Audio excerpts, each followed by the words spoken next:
मराठा, आरक्षण आमच्या हक्काचं, आरक्षण आमच्या हक्काचं, एक मराठा, मराठा.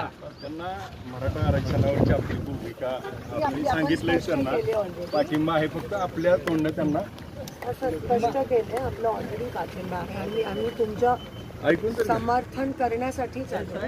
हे आता आचारसंहिता लागू झाली, आता आंदोलनाचा विषय संपला, कारण का आचारसंहिता लागू झाली. आणि मी आधी पण सांगितलं, आता पण सांगितलं, SIT असेल, मराठा आंदोलन, आरक्षणाचा विषयाचा आमचा 100% पाठिंबा आहे. काँग्रेस पक्षाचा आहे आणि माझा वैयक्तिक आहे.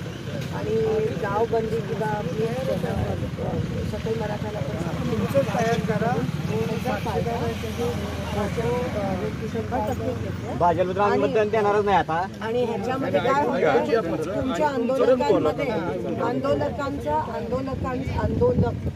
आंदोलनाचा वापर करून तुमच्यामध्ये भाजपची लोक घुसून हे होताना आम्हाला म्हणजे प्रूफ पण आहे. हे काय भाजपचं नाही, आम्ही काय भाजपचं आहे, मराठा समाज आहे. नॉर्मल बोला, आक्रमक होण्याची गरज नाही. आपण एका बाजूला आपले सगळे आहेत, त्यांची चर्चा करायची होती. मी आधी चर्चा करून मग पुढे जाऊ. आम्ही तुमच्या बरोबरच आहे. आम्ही शिंदे साहेबाला 2 वेळा याच्याबद्दल मतदान दिलेलं आहे.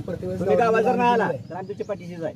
फक्त समाजाविषयी आम्हाला जर असताय म्हणून तुम्हाला आम्ही विचारतोय की तुम्ही आतापर्यंत काय होते माहिती नाही. ऑलरेडी मी माझी स्पष्ट भूमिका केली आहे. मी पत्रक पण काढलंय, तुम्ही पाहिजे तर माऊलींशी बोलू शकता याबद्दल.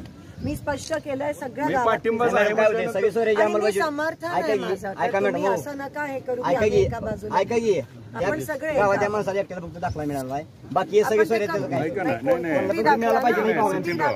आपण विरोधी पक्षात कुणबी दाखला ना. हा, फक्त गावाच्या एकट्याला मिळाला आहे, बाकी सगळे सोयरे पुढे जायचं मिळाला पाहिजे. ब्रांचला सांगा, आता एक काम करा, पेनूरला जसं केलं तसं. मॅडम तहसीलदार साहेबाला एक फोन लावा. काय झालं, थांबा 1 मिनिट, थांबा बोल ना. मॅडम नाही ऐका का, 1 मिनिट ऐका. हो तहसीलदार साहेबाला एक फोन करा. विषय काय झालाय बघा, ऐका जरा. अहो ऐका जरा, तहसीलदार साहेबाला एक फोन करा.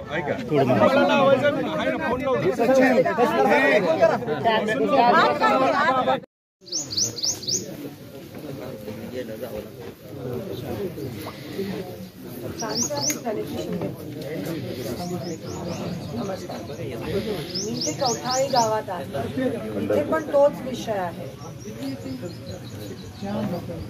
कुणबी दाखले एकालाच मिळाले. इथे बरेच 5-7 जण आहेत ज्यांना मिळाले नाही आहेत. परवा मी आपल्याला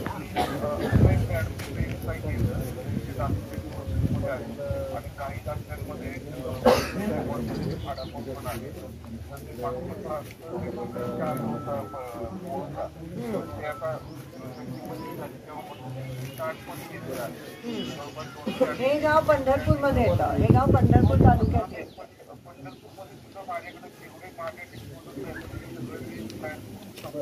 जरा लगेच 4-5 दिवसात झालं ना तर बरं होईल. ओके ओके, एकदा झाले की मला सांगा.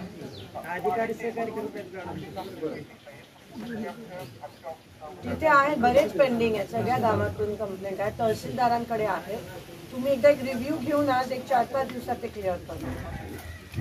ओके, 4-5 दिवस वाट बघूया, नाहीतर मग पुढचं. गोविंद शिल्प घेऊन येत आहे 79 ट्विन बंगलोचा भव्य दिव्य पंढरपुरातील एकमेव प्रकल्प. आमच्या प्रकल्पाची वैशिष्ट्ये: मनाला शांती देणारं महादेवाचं मंदिर, मुख्य रस्ता सुमारे 30 फुटांचा, अंतर्गत रस्ता सुमारे 20 फुटांचा, ग्रामपंचायत योजनेचा प्रत्येक बंगलोजला स्वतंत्र नळ, सांडपाण्याची सुरक्षित विल्हेवाट, सर्व टाइल्स ग्लॉसी आणि नामांकित कंपनीच्या, सर्व स्टेअर, खिडक्या, चौकटी सुपर ब्लॅक ग्रेनाइट, दोन्ही अटॅच बाथरूम पूर्णपणे टाइल्स, पंतप्रधान हर घर नल योजना पूर्णत्वाकडे, bathroom, basin, kitchen CP fittings हे जगवार कंपनीचे, स्टील वर्क पूर्णपणे जिंदाल कंपनीचे, 1000 लिटर पाण्याची टाकी, 150 लिटर सोलर वॉटर हीटर सोबत वॉटर प्युरिफायर, प्रत्येक बंगलोजला स्वतंत्र पार्किंग, दर्शनीय भाग पूर्णपणे डॅटो टाइल्स, टाटा प्रवेश कंपनीचे आकर्षक भक्कम दरवाजा, फुटी उंचीचे सुरक्षित कंपाऊंड. मग विचार काय करताय? गोविंद शिल्प, पत्ता गट नंबर 95, हॉटेल अंगण शेजारी, टाकळी रोड, पंढरपूर.